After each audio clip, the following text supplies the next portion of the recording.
मेरे प्यारे दोस्तों, कैसे हैं अब आप सब। आशा करता हूं कि आप लोग अच्छे होंगे, स्वस्थ होंगे। तो आज फिर एक नई कहानी को लेकर आपके सामने आया हूं। कहानी अगर अच्छी लगे तो वीडियो को लाइक करके चैनल को सब्सक्राइब ज़रूर से कर लें। तो चलिए सुनते हैं कब्रिस्तान का जिन्न की कहानी। गांव के पास एक पुराना सुनसान कब्रिस्तान था जिसे लोग दूर दूर से देखने से भी कतराते थे।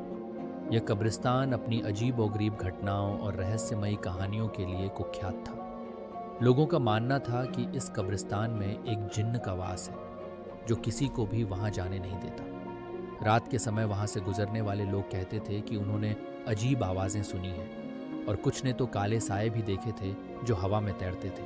हालांकि ये सब बातें सुनने में डरावनी लगती थी, लेकिन गांव के कुछ युवाओं को लगता था कि यह सब महज अंधविश्वास है। आर्यन, रितेश, मोहित और सीमा 4 दोस्त थे जो हमेशा नई चुनौतियों को स्वीकारने के लिए तैयार रहते थे। एक दिन गांव के बुजुर्गों की कहानियों को चुनौती देते हुए उन्होंने तय किया कि वे रात के समय उस पुराने कब्रिस्तान में जाएंगे और वहां की सच्चाई का पता लगाएंगे। उन्हें लगा कि यह एक रोमांचक अनुभव होगा और अगर वे यह कर पाए तो वे गांव में बहादुरी की मिसाल बन जाएंगे। रात का समय आ गया। चांदनी रात थी, लेकिन आसमान पर बादल छाए हुए थे जो कभी कभी चांद को ढक लेते थे, जिससे चारों ओर घना अंधेरा छा जाता था।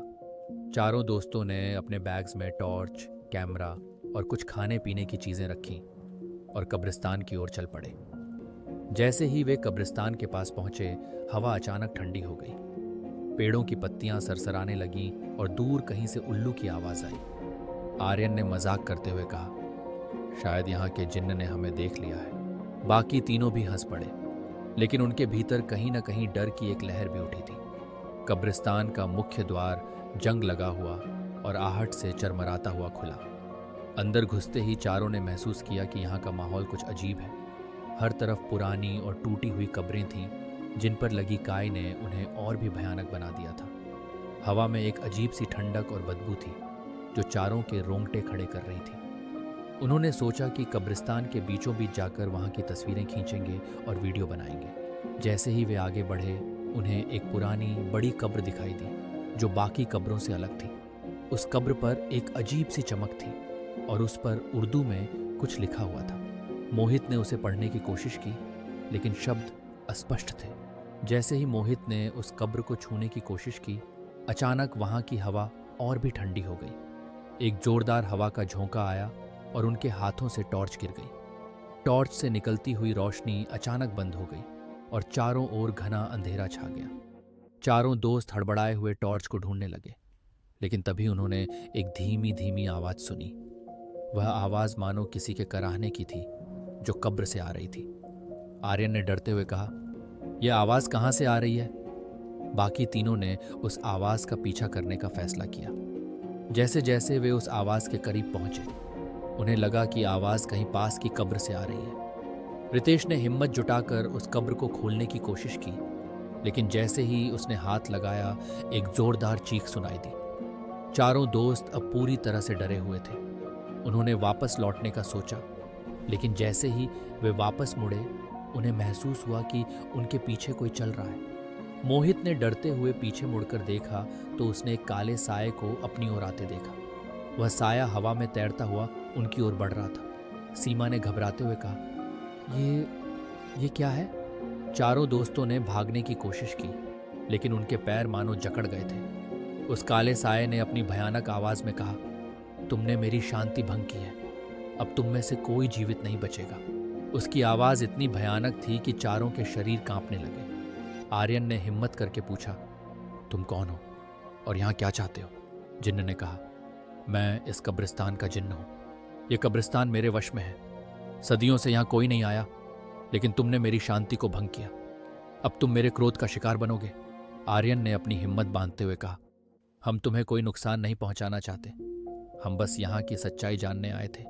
जिन्न ने हंसते हुए कहा, तुम्हारी सच्चाई जानने की इच्छा ही तुम्हारा विनाश करेगी, लेकिन यदि तुम इस स्थान से बचकर निकलना चाहते हो तो तुम्हें एक कठिन चुनौती का सामना करना होगा। चारों दोस्तों ने एक दूसरे की ओर देखा, लेकिन उनके पास और कोई विकल्प नहीं था।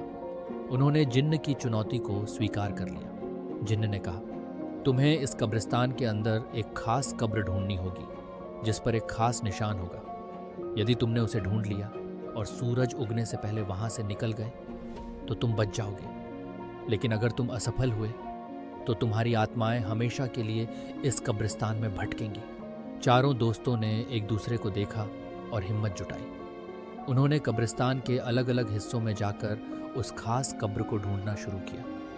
वक्त बहुत कम था और उनके चारों ओर अजीब घटनाएं हो रही थीं। कभी कभी वे किसी अजीब सी आवाज़ से चौंक जाते थे और कभी किसी अनजान साए से डर जाते थे। जैसे जैसे वक्त बीतता जा रहा था, चारों का डर बढ़ता जा रहा था। अचानक सीमा ने एक कब्र देखी जिस पर एक खास निशान था। वह निशान किसी प्राचीन भाषा में था जिसे वह पढ़ नहीं पाई, लेकिन उसे यकीन हो गया कि यही वह कब्र है जिसकी उन्हें तलाश थी। उन्होंने उस कब्र को खोदने की कोशिश की, लेकिन जैसे ही उन्होंने उसे छुआ, जिन्न की भयानक हंसी गूंज उठी। तुमने सही कब्र को ढूंढा है, लेकिन क्या तुम इसे खोल पाओगे? मोहित ने हिम्मत जुटाई और कब्र को खोलने की कोशिश की, लेकिन जैसे ही उसने कब्र को खोला, उससे एक तेज रोशनी निकली और चारों दोस्त जमीन पर गिर पड़े। जब चारों को होश आया तो वे खुद को कब्रिस्तान के बाहर पाए। सूरज उग चुका था और चारों दोस्त अब सुरक्षित थे। उन्होंने एक दूसरे की ओर देखा और एक गहरी सांस ली। वे सब समझ चुके थे कि उन्हें जिन्न के साथ खेल में बचने का मौका मिला था, लेकिन जब उन्होंने कब्रिस्तान की ओर देखा तो उन्हें वहां की हवा में एक अजीब सी ठंडक महसूस हुई। वे समझ गए थे कि यह कहानी यहीं खत्म नहीं हुई है। गांव लौटने के बाद चारों दोस्तों ने इस घटना के बारे में किसी को नहीं बताया। वे समझ गए थे कि यह कब्रिस्तान वाकई भूतिया है और वहां जिन्न का वास है। उन्होंने फैसला किया कि वे अब कभी उस कब्रिस्तान के करीब नहीं जाएंगे। कहानी यहीं समाप्त होती है, लेकिन एक सवाल छोड़ जाती है। क्या सच में जिन्न का वास होता है, या यह सब उनकी कल्पना का हिस्सा था? शायद ये रहस्य कभी भी पूरी तरह से सुलझ नहीं पाएगा।